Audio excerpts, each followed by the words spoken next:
जय हो साधकों। मंत्र क्या है, इस तत्व पे हम आज विचार करेंगे। शब्दों के एक निश्चित समूह को हम मंत्र बोलते हैं, जो अपना प्रभाव दिखा सकते हो, जिसके प्रभाव में एक क्षमता हो और हमारे कार्य को जो सिद्ध कर सकता हो, उसको हम मंत्र बोलते हैं। ये भी कहा जा सकता है कि धर्म, अर्थ, काम, मोक्ष की जो प्राप्ति है, उसकी जो प्रेरणा देने वाली शक्ति है, उसे भी हम मंत्र कहते हैं। यहाँ तक कि हमारा जो इष्ट देवता है, जो इष्ट देवी है, और जो उसकी कृपा होती है, उसको भी हम मंत्र कहते हैं। किसी दिव्य शक्ति की प्राप्ति में प्रयुक्त शब्द जो होते हैं, उन्हें मंत्र बोलते हैं। या ये भी कहा जा सकता है कि विश्व में गुप्त शक्ति को जागृत करके अपने अनुकूल बनाने वाली जो भी विद्या होती है, उसे हम मंत्र कहते हैं। और मंत्र का प्रभाव इसी बात से आप समझ सकते हैं कि अगर कोई व्यक्ति सामने से जा रहा हो और आप उसको पहचानते भी ना हो और वो आपको नहीं पहचानता हो, तो जैसे ही आप उसको कोई कड़वा शब्द बोलेंगे, कोई गाली देंगे, वो तुरंत एकदम से मुड़ेगा और आपको देखेगा और बहुत क्रोध वाली मुद्रा में आ जाएगा। और हो सकता है कि वो आपके ऊपर हाथापाई भी कर दे। अरे, आप तो उसे जानते भी नहीं थे, पहचानते भी नहीं थे, फिर उसने एकदम से ऐसा क्यों, उसके साथ ऐसा हुआ? आपने तो एक शब्द बोला और वो शब्द उसको चोट कर गया। कोई ईंट आपने नहीं मारी, कोई पत्थर उसको आपने नहीं मारा, कोई डंडा लकड़ी उसको आपने नहीं मारी, फिर भी उसको चोट हो गई। तो यही शब्दों का प्रभाव है कि बिना छेड़े भी अगर कोई व्यक्ति, आप इतना उसको पीड़ित कर सकते हैं, तो सोचिए मंत्र में तो कितनी अपार शक्ति और क्षमता होती होगी।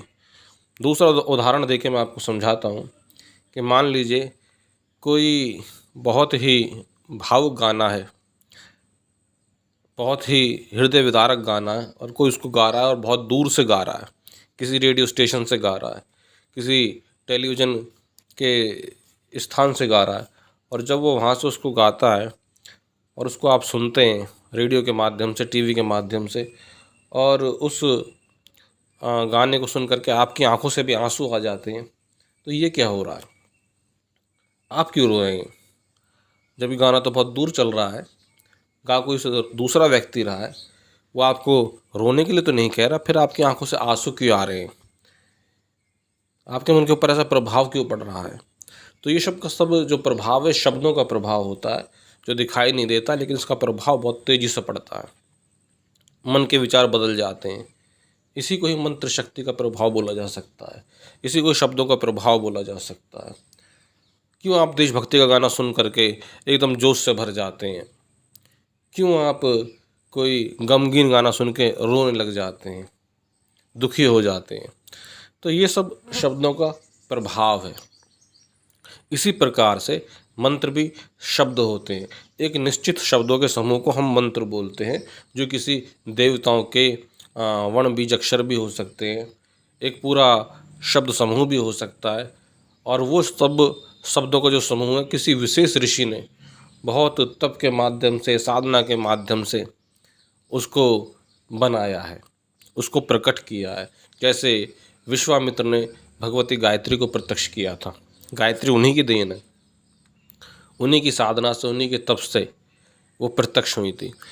तो ऐसे व्यक्तियों के जो शब्द होते हैं, वो बहुत प्रमाणित होते हैं और उनमें शक्ति की अपार संभावना होती है।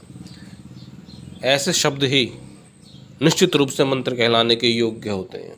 मैंने तो एक उदाहरण दिया कि किस प्रकार के वो शब्द भी, जिसके पीछे कोई ऋषि का हाथ नहीं है, वो भी इतना प्रभाव उत्पन्न कर देते हैं। तो जिन शब्दों के लिए ऋषियों ने तप किया है, साधना की है, ध्यान किया है, हजारों हजारों वर्ष तक गुफाओं में रह करके शोध किया है, और वो मंत्र हमें प्रदान किए हैं, क्योंकि हर एक मंत्र का कोई ना कोई ऋषि है। तो उन मंत्र का प्रभाव क्या होगा, इसको आपको समझने की आवश्यकता है। और क्योंकि वो शब्द जो हैं निश्चित हैं, उनका प्रभाव निश्चित है, तो एक निश्चित समय तक जप करने से वो हमारे भीतर उस सोई शक्तियों को जागृत कर देते हैं जिनकी हमें आवश्यकता होती है।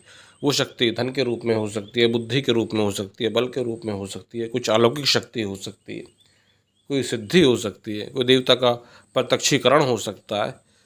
तो ये सब चीज़ें मंत्र के लिए हम समझने का प्रयास करते हैं। और प्राचीन समय में जब विज्ञान इतनी उन्नति नहीं कर पाया था, तब तो हमारा सारा कार्य मंत्रों से संभव हुआ करता था। किसी की आंख दुखती थी तो झाड़ा लगता था, किसी के सर में दर्द होता तो सिर दर्द का झाड़ा लगता था। आज भी कुत्ता किसी को काट लेता है तो जहर उतारने के लिए उसका भी झाड़ा लगाया जाता, पीलिया का झाड़ा लगाया जाता था।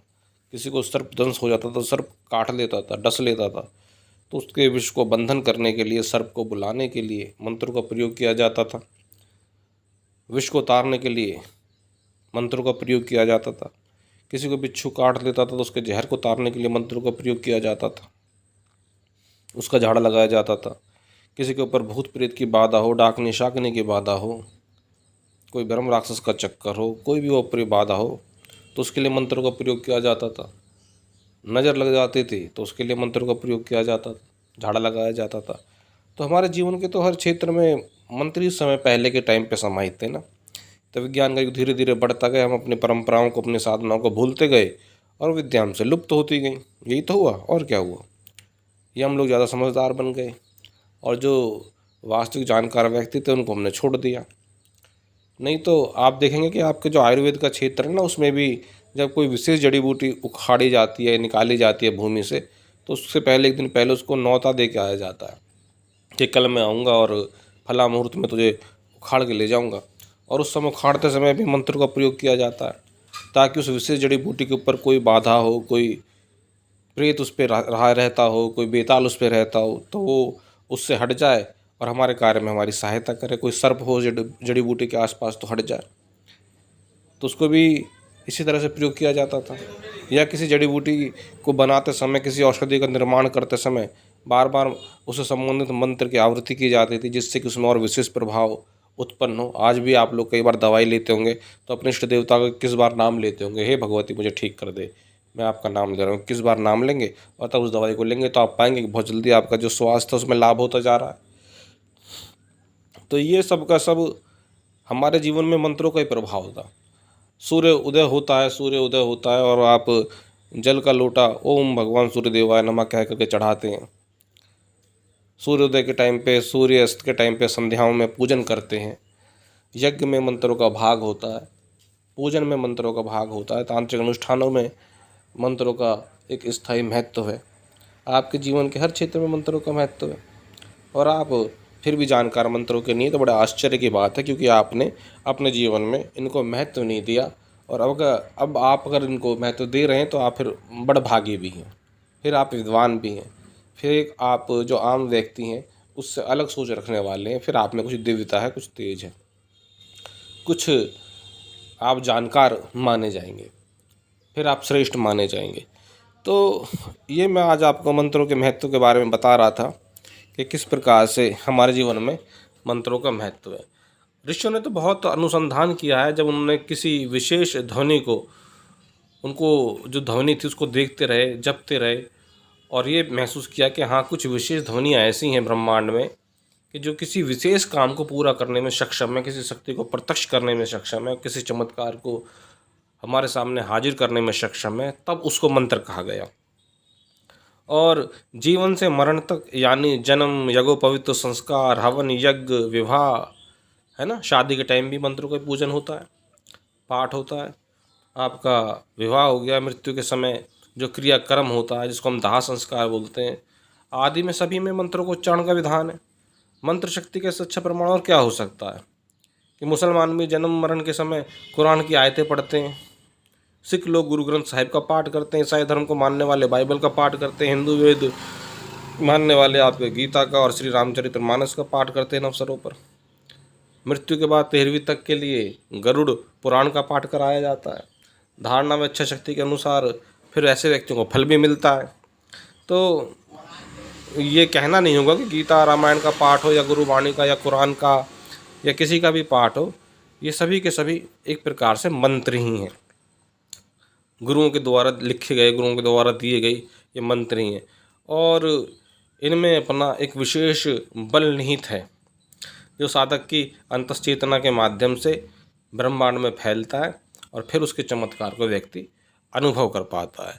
तो कहा जा सकता है कि मंत्र शक्ति में असंभव को संभव बना देने की शक्ति होती है और आवश्यकता है तो उसे मात्र सिद्ध करने की, इसे बस जागृत करने की। और साधक को उसके लिए एकाग्र होना चाहिए उसके लिए अपने गुरु के प्रति श्रद्धा विश्वास होना चाहिए और धैर्य बहुत होना चाहिए, क्योंकि रास्ता धैर्य का है, जल्दबाजी का नहीं है कि आपने चाहा और वो तुरंत हो जाए। उसके लिए धैर्य है। एक बीज उसमें बोना पड़ता है जिसको फूटने में, भूमि से बाहर निकलने में कुछ समय लगता है, और फिर उसको बढ़ने में समय लगता है, मौसम के थपेड़े झेलने पड़ते हैं, और उसके बाद में फिर बढ़ करके वो फल देने में समय लगता है और बाद में फल आता है। तो उसी तरह से साधना का क्षेत्र धीरे धीरे शैन्य शैन्य गति, क्योंकि इसमें विकास व्यक्ति के स्वयं का होता है, आत्म का विकास होता है। इस विकास में व्यक्ति अपने तन को, मन को साधता है। साधना का अर्थ ही है साधना, अपने मन को साधना, अपने तन को साधना, अपनी बुद्धि को साधना, और एक केंद्र में ला करके इंद्रजीत हो जाना, मन को जीत लेना, यही साधना का उद्देश्य है। और फिर मोक्ष को प्राप्त कर लेना, यही साधना का उद्देश्य है। तो उम्मीद है कि आज की ये बहुत गंभीर बातें आपको समझ में आई होंगी। अगर आप अच्छे साधक हैं और आप खाली वैसे मनोरंजन करने वाले, कहानियाँ सुनने वाले हैं, तब तो ये आपके सर के ऊपर से गई होगी। तो कमेंट में लिख के बताना किसको क्या क्या समझ में आया या किसके सिर के ऊपर से तीर गया। ठीक है ना? चलो, अपना ध्यान रखना।